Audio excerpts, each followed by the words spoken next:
Presidensi G20 Indonesia.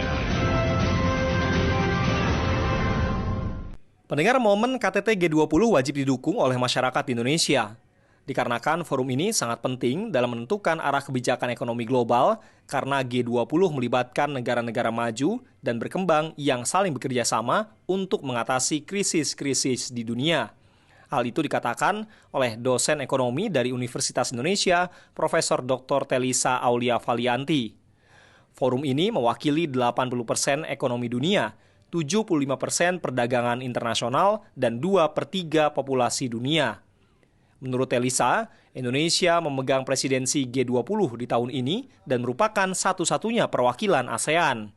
1 dari 9 negara berkembang dan negara anggota dengan populasi muslim terbesar di dunia. Ada 3 prioritas kepresidenan Indonesia di G20, yaitu arsitektur kesehatan global, transformasi ekonomi digital, dan transisi energi. Menurut Telisa, manfaat nyata dari G20 bagi Indonesia secara khusus adalah untuk mendukung program pembangunan infrastruktur di Indonesia baik di kota besar dan kota kecil. Indonesia memiliki peluang untuk memaksimalkan hasil kerja G20 untuk kepentingan domestik. Ada 4 agenda utama, yaitu investasi infrastruktur berkelanjutan melalui partisipasi sektor swasta, inklusi sosial dan kesenjangan daerah, investasi pada infrastruktur digital dan infratech, dan serta infrastruktur transformatif.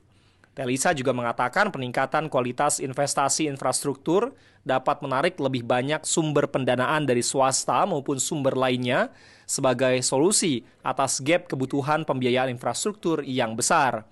Ia juga mengatakan bahwa G20 merupakan peluang untuk meningkatkan perekonomian dengan arah transisi energi yang memprioritaskan investasi-investasi baru yang lebih ramah lingkungan. Sementara itu, peningkatan kualitas penyediaan infrastruktur dan investasi infrastruktur berkelanjutan akan sekaligus mendukung pencapaian Sustainable Development Goals atau SDGs dan komitmen pemerintah atas mitigasi perubahan iklim. Sebelumnya, Menteri Luar Negeri Republik Indonesia, Retno Marsudi, mengatakan pesan Indonesia jelas agar G20 tidak gagal.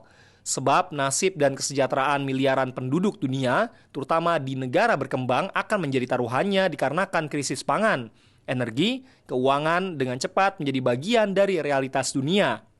Presidensi G20 Indonesia mendorong agar dukungan pendanaan pembangunan dan kesejahteraan masyarakat dunia dapat ditingkatkan terlebih pasca pandemi.